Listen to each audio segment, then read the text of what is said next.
I saw them before they saw me, framed by moonlight on the ship's wind-bright deck. His hands braced on the rail around her, as if she were the only steady thing on an ocean that kept moving under our feet. I didn't shout.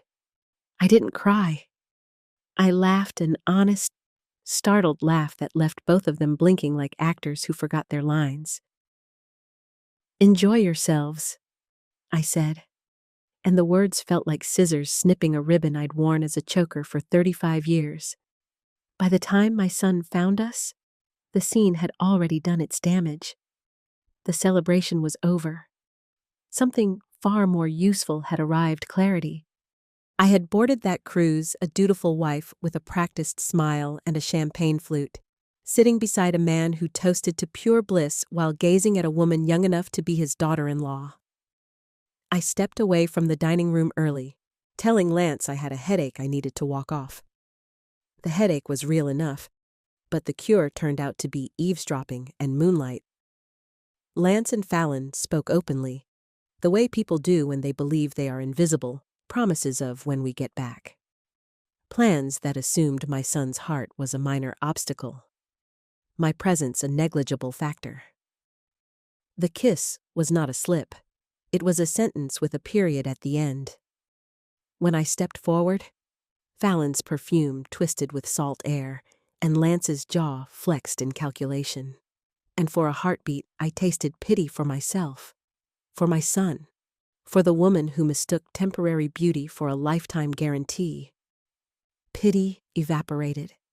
In its place came resolve. Hugo arrived at the railing and read the tableau as if the moon had captioned it. Hurt carved itself into his face with the slow certainty of a tide line. I put my hand on his cheek and told him I hadn't known, because the truth that I had suspected, hired a discreet investigator, quietly gathered proof was a tool I still needed. The rest of the voyage was a vacuum. Conversation collapsed into the gap between appearances and reality. Hugo walked the deck alone. Fallon stayed close to crowds, their noise a shield. Lance pretended to nap through most afternoons and returned to the dining room with the appetites of a man auditioning for innocence. On our last night at sea, I made a phone call from the small vanity in our cabin. The ship swayed. My voice did not. Marcus Chen answered on the second ring. That warm baritone I remembered from the days I almost became a lawyer before I decided to become a wife. "It's time," I said. "When we dock, meet me in my study." He didn't ask which time. We both knew I meant the kind that splits a life into before and after. We drove home in silence that felt like static.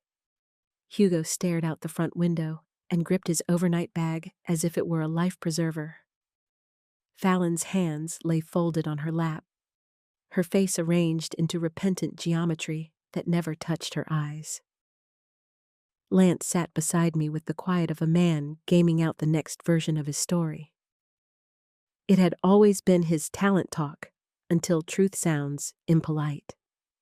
At the curb, Hugo stepped out and declined every word his father tried to throw into the air between them.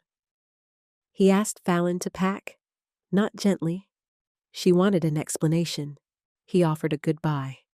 Inside my house, the house I had chosen, furnished, maintained, loved. I closed my study door and opened the drawer where answers waited. There were photographs, hotel receipts, phone logs, transfers that smelled like cover and silk. 3 years of a man mistaking charm for character and secrecy for power. When Marcus arrived just after 10 he sat, listened, and then gave me the thing I most wanted a plan spoken without apology. He reminded me of our estate work from 5 years before, when Lance had insisted on restructuring assets in the name of efficiency and tax prudence. He had loved signing his initials on big ideas. I had loved reading every page. The structure we built then had a future none of us admitted. That future had arrived. I brewed coffee while telling Marcus about the deck. the kiss, the promises made on air, and stolen time. I described the way Hugo's voice broke when he asked how long, and the way it steadied when he told Fallon to leave. I confessed the private thought that surprised me most, that relief can wear the same shoes as grief and walk just as far. Marcus spoke in clear steps, each one a rung on a ladder out of a burning room. File immediately, freeze discretionary access, notify key partners, prepare for bluster, be ready for quiet.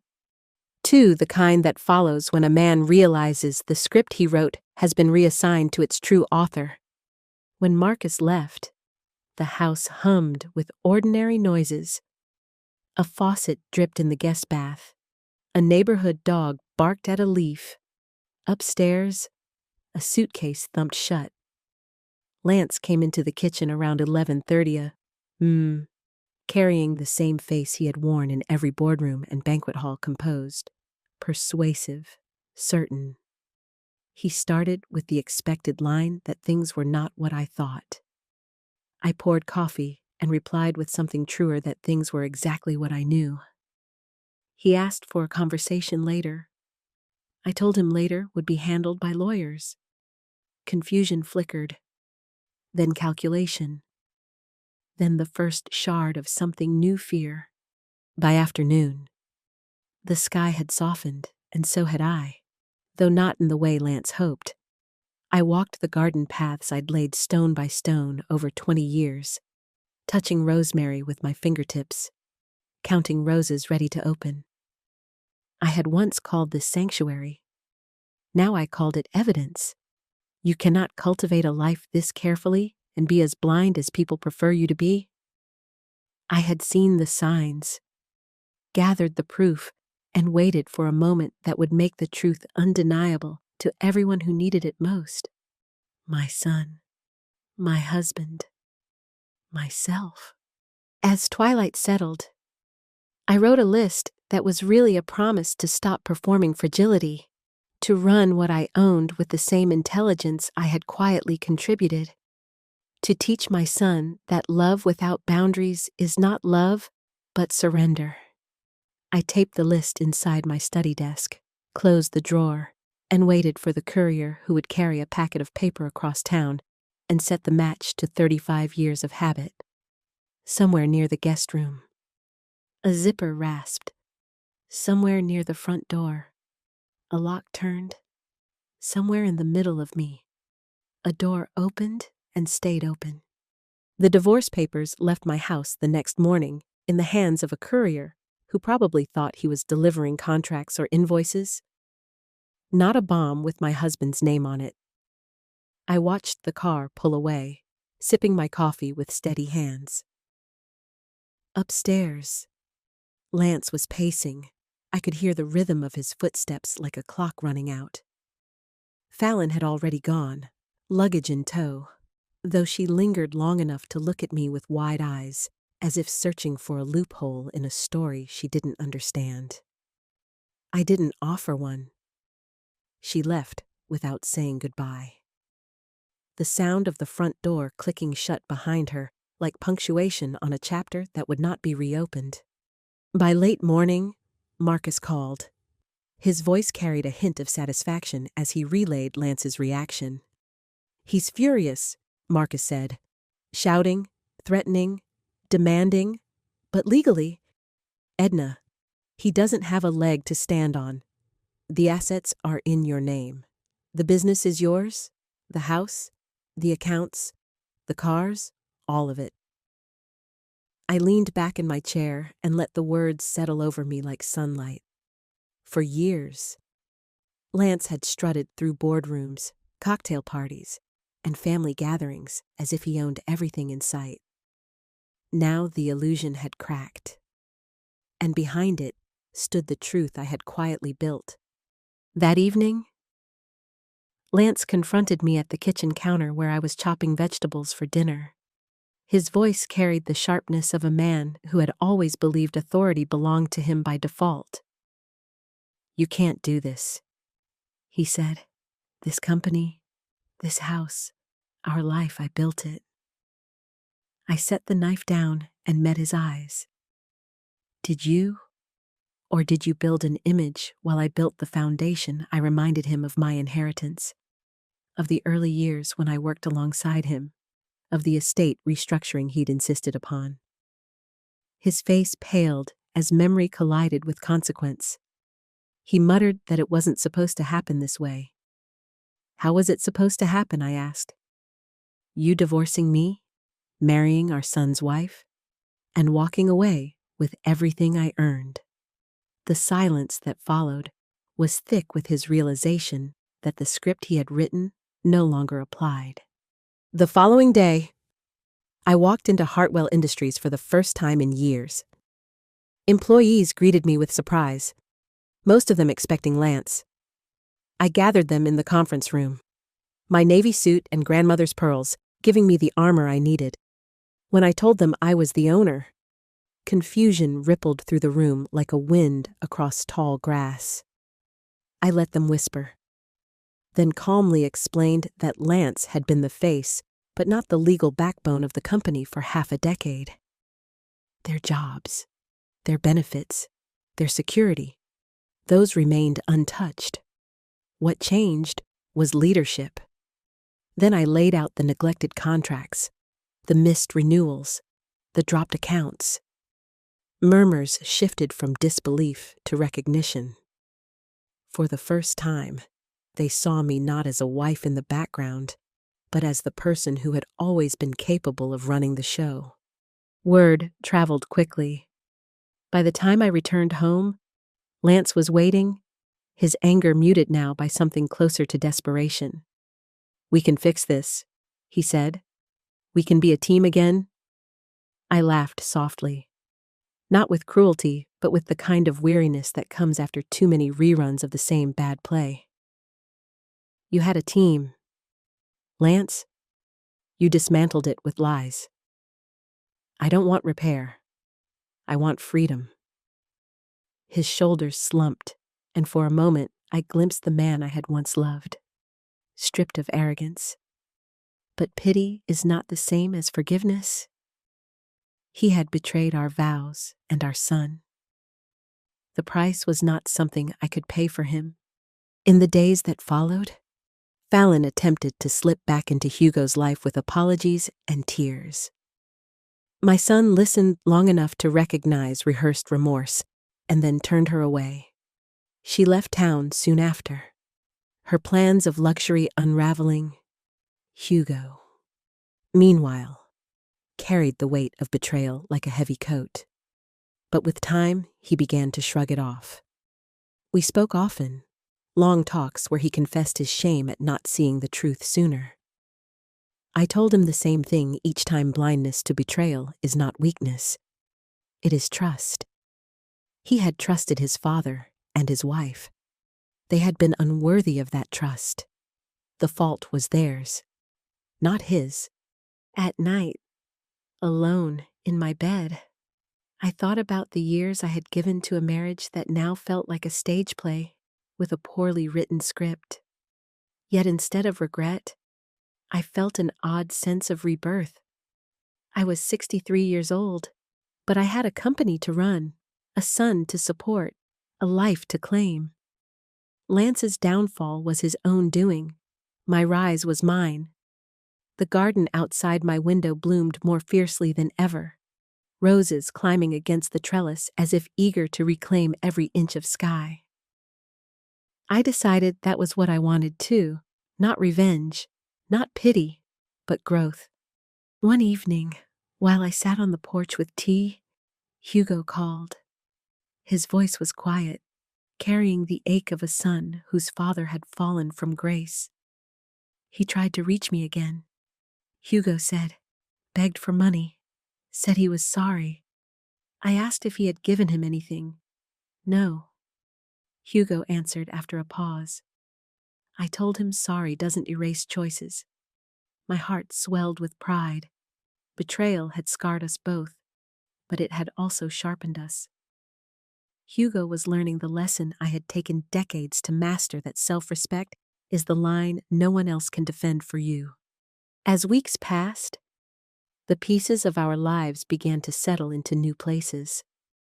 Lance became a shadow in town, whispered about as a man who had once seemed untouchable, but had been undone by his own arrogance. Fallon returned to her parents, her designer dresses traded for restaurant uniforms. And me, I discovered that I wasn't done yet. Hartwell Industries thrived under my hand, my staff looking at me now with respect rather than surprise. The woman they once thought of as a silent partner had stepped into the light, and she was never going back. 6 weeks after the cruise, I stood in the conference room of Hartwell Industries once more, watching the last of my employees file out after another meeting. They no longer looked at me with uncertainty. Now, there was respect in their eyes, even relief. They had seen what neglect and arrogance had done under Lance's leadership, and they recognized that my steady hand meant survival for their jobs, their families, their futures. For years, I had been the quiet architect, the one signing paperwork in the background. Now, I was visible, and it felt less like stepping into the spotlight than finally standing where I'd always belonged. At home, the atmosphere had shifted. Lance no longer prowled the kitchen with entitlement. He slunk through it like a tenant overstaying his welcome. His clothes hung looser, his voice cracked with fatigue. The firebrand who once charmed investors at cocktail parties was gone, replaced by a man realizing the empire he boasted about had never been his. He tried negotiation first, suggesting settlements, offering promises of civility if I would just return a portion of control. I declined with calm courtesy. Then came threats, muttered in anger late at night when he thought I might still be swayed by fear. But fear had left me on that ship's deck the night I saw his lips on Fallon's. Hugo, meanwhile, was finding his footing again. He visited me weekly, sometimes with a tired smile, sometimes with silence that said more than words could. Fallon had tried to reach him again, first with apologies and then with declarations of love. But Hugo had learned. He told her simply, "That ship has sailed," and walked away. My son carried heartbreak. Yes, but also dignity. I saw strength blooming in him, the kind that comes only after betrayal burns away illusions. He began to meet new people, open himself to friendships that weren't weighted with deceit. When he finally told me about Jennifer, the quiet teacher with kind eyes, I knew he was choosing differently this time. One evening, Fallon herself arrived at my door.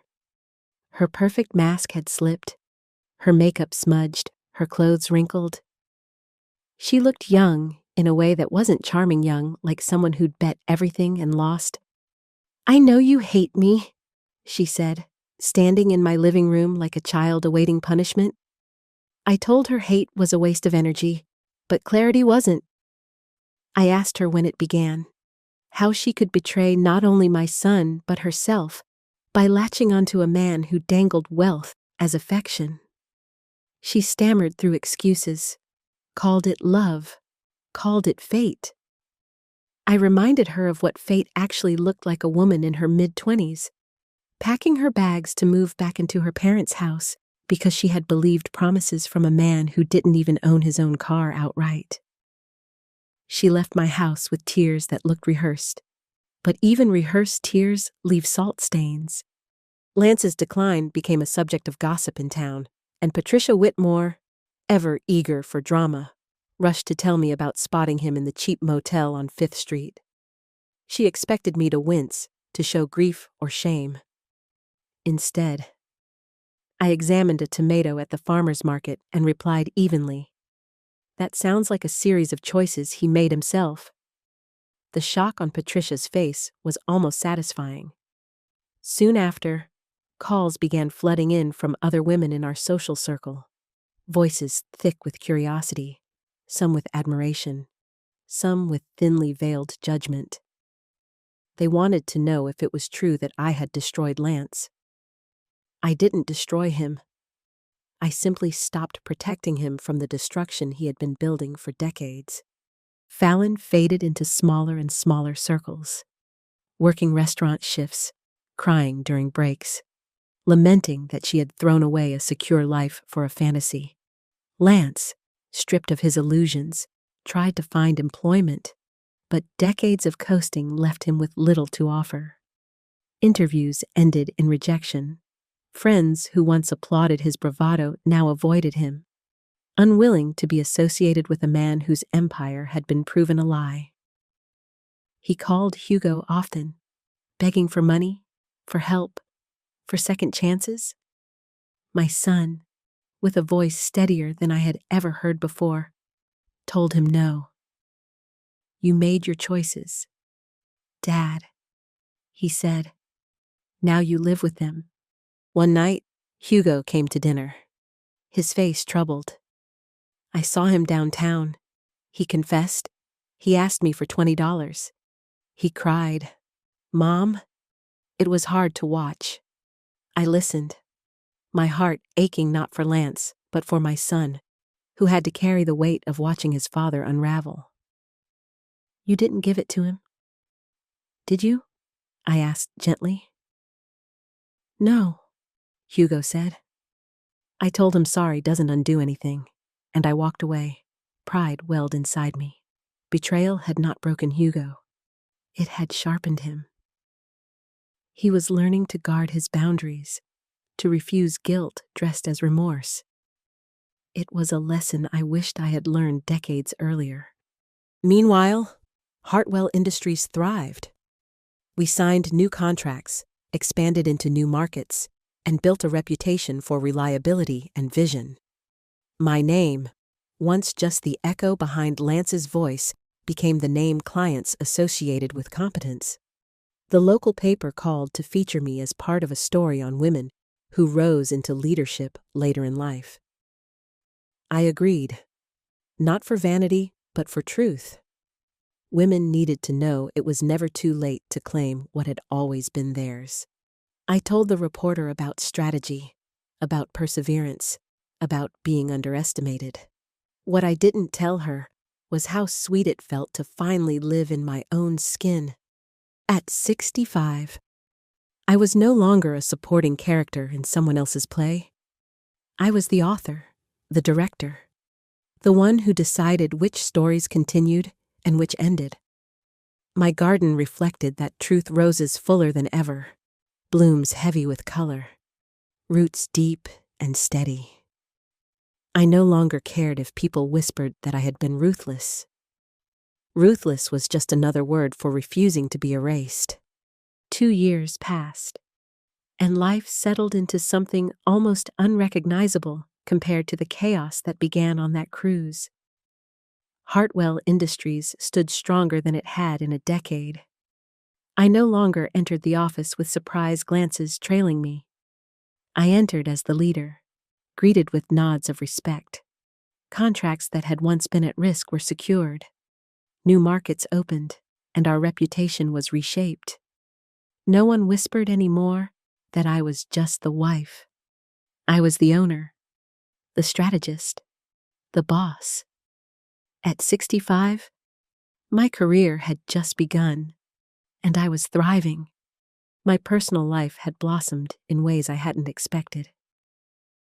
Hugo introduced me to Jennifer, the woman who had quietly replaced the wreckage Fallon left behind.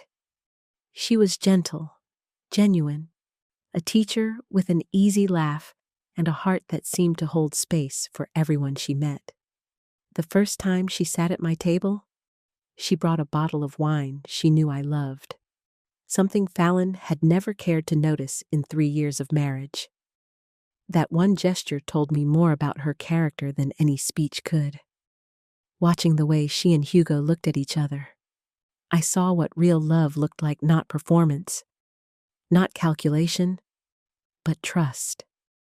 They married the following year in my garden, surrounded by roses and laughter, the kind of ceremony that restores faith in beginnings. Standing there, I felt a weight I hadn't known I carried slide off my shoulders. My son had chosen better, and that choice was his triumph. Lance's story unfolded in predictable decline. He lingered in town, shuffling between cheap motels and extended stay apartments, occasionally seen outside coffee shops or grocery stores. His once pristine suits replaced by rumpled shirts worn too many days in a row. Former friends avoided him. Former admirers whispered. He tried, more than once, to tug on Hugo's loyalty, phoning with pleas for money, for forgiveness, for just one more chance. Each time, my son held firm. "I can feel sorry for you, Dad," he told him once, "but I won't rescue you. You chose this." Lance had spent 35 years mistaking charm for substance, and now he was left with neither. His fall wasn't my doing, it was gravity, pulling down a man who had believed himself weightless. Fallon's fate became another cautionary tale whispered in beauty, salons, and over lunch tables. After her return to her parents' house, she drifted between restaurant jobs, crying during shifts, repeating to anyone who would listen that she had made the worst mistake of her life. Once, she tried to call Hugo, insisting she had things to say. He blocked her number after the third attempt. Rumors said she eventually moved to another state, chasing a fresh start where her reputation wouldn't precede her. I didn't wish her ill, but I also didn't waste thought on her. She had gambled on lust and promises of wealth, and when the truth stripped all that away, she found herself with nothing but regret. That was hers to carry, not mine. One afternoon, my phone rang with a number I didn't recognize. It was a young reporter named Sarah Chen, working on a piece about women who had stepped into leadership later in life. She had heard about me, about the transformation of Hartwell Industries under my hand, about the unexpected rise of a woman who had once been seen only as a wife. I agreed to the interview, and it opened doors I had never imagined. Speaking engagements followed, then consulting work with women-led businesses eager to learn from my story. I became, almost by accident, a role model. I told them what I had learned too late, but still in time, that silence can be a strategy. But it should never be a prison. That patience is powerful when paired with preparation. And that it is never too late to claim your own name. Life, by then, had softened around the edges. My days were filled with work I loved. Dinners with Hugo and Jennifer. Laughter that didn't feel forced. Quiet evenings in my garden. Sometimes news of Lance would drift to me, sightings of him near shelters. Rumors of him asking old acquaintances for favors. I no longer felt anger, only a distant pity. Not for the man he was, but for the man he could have been if he had chosen honesty over deceit. But I didn't dwell. My life was no longer tethered to his choices. One Sunday evening, as I prepared dinner for Hugo and Jennifer, I caught my reflection in the kitchen window. At 65, I saw not the fragile wife who had once smiled through betrayals, but a woman who had survived, reclaimed, and rebuilt. I saw the strength of a gardener who knew how to prune what no longer served growth, who knew that roots, once deep enough, could weather any storm. For decades, I had been underestimated, my power hidden behind someone else's name. Not anymore. If betrayal had been the spark, clarity had been the flame, and resilience was the steady light that followed. My life was no longer a performance, but a truth. I was living it fully, freely, and entirely on my own terms. And in that, I had found peace. Thank you for staying with me through this journey. If my story resonated with you, I'd love for you to like this video, share it with someone who might need it, subscribe to the channel for more, and comment below with your own reflections. Have you ever been underestimated or found strength in the ruins of betrayal? I'd love to know.